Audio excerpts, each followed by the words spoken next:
चटोरी बहू की कहानी। गांव के एक छोटे से गांव में चौधरी परिवार रहता था। चौधरी परिवार का मुखिया रामनाथ चौधरी था, जो खेतों में काम करता और परिवार का पालन पोषण करता था।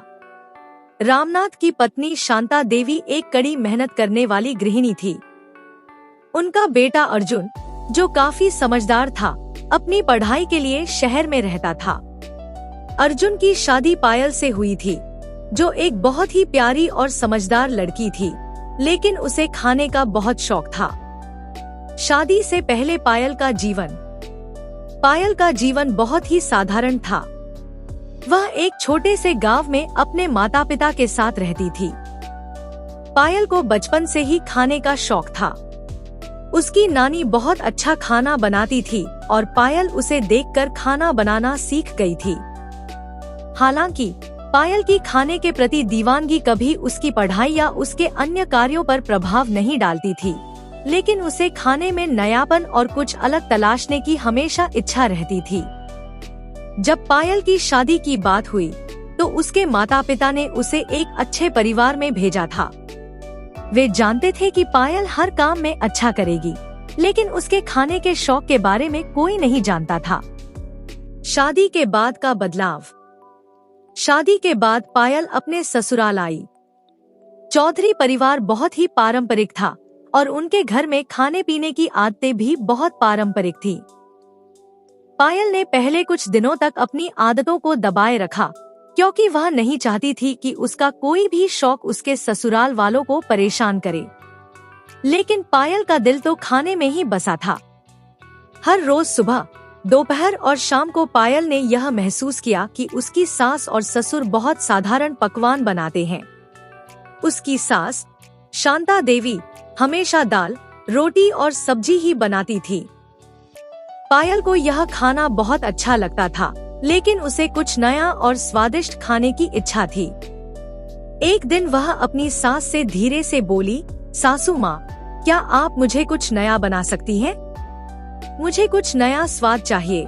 शांता देवी ने मुस्कुराते हुए कहा, बहू, नए पकवान तो सर्दी में बनते हैं, पर कोई बात नहीं, तुम चाहो तो कुछ नई चीजें ट्राई कर सकती हो। पायल ने अपनी सास से कुछ विशेष पकवान बनाने का तरीका सीखा। वह पहले मटर पनीर, फिर पकोड़े, हलवा और कभी कभी दाल पकौड़ी बनाने लगी।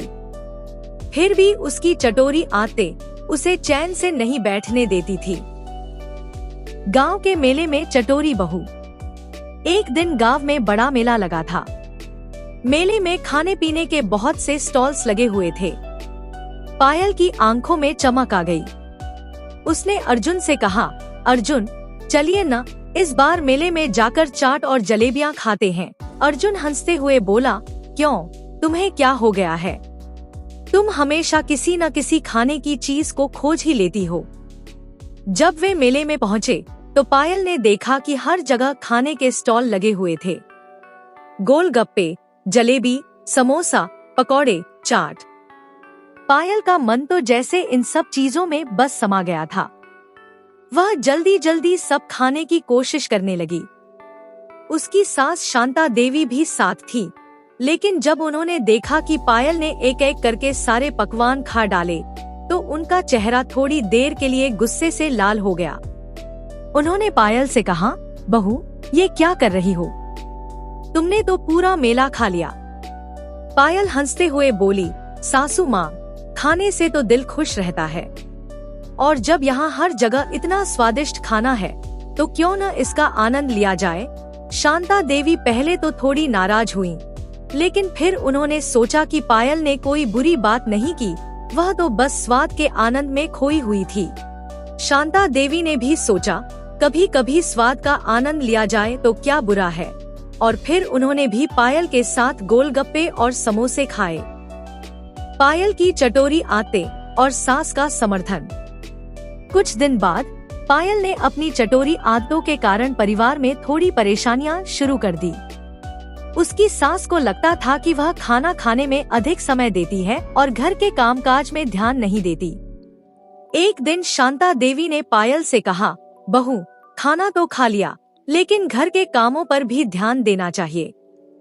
पायल को यह बात समझ में आई, और उसने सोचा कि उसे अपना समय सही तरीके से प्रबंधित करना होगा। उसने पहले तो किचन में खाना बनाना और घर के छोटे मोटे काम पूरे किए। फिर खाने की अपनी आदत को संतुलित करते हुए पायल ने एक अच्छा तरीका अपनाया। वह न केवल खाना बनाती बल्कि घरवालों के लिए स्वादिष्ट और पौष्टिक भोजन भी तैयार करती। अब उसकी चटोरी आदतें उसे और उसके परिवार को खुश रखने का कारण बन गईं। पायल का बदलाव और गांव में पहचान। समय के साथ पायल ने अपनी चटोरी आदतों को एक सशक्त रूप में बदल लिया। उसने सोचा, क्यों न अपनी आदतों का सही इस्तेमाल किया जाए। उसने गांव में महिलाओं के लिए खाना बनाने की कक्षाएं शुरू कर दी। पायल ने गांव की महिलाओं को न केवल खाना बनाने के नए तरीके सिखाए बल्कि उन्हें स्वस्थ और स्वादिष्ट भोजन बनाने की कला भी सिखाई। गांव में पायल की पहचान अब चटोरी बहू के रूप में नहीं बल्कि एक अच्छे कुक के रूप में बनने लगी थी। महिलाओं ने पायल से सीखकर न केवल स्वादिष्ट व्यंजन बनाना शुरू किया बल्कि अपने परिवार को खुश भी रखा। अर्जुन और पायल का जीवन। अर्जुन ने भी देखा कि उसकी पत्नी पायल ने अपनी चटोरी आदतों से न केवल घर में खुशहाली लाई बल्कि पूरे गांव में एक नई सोच भी पैदा की।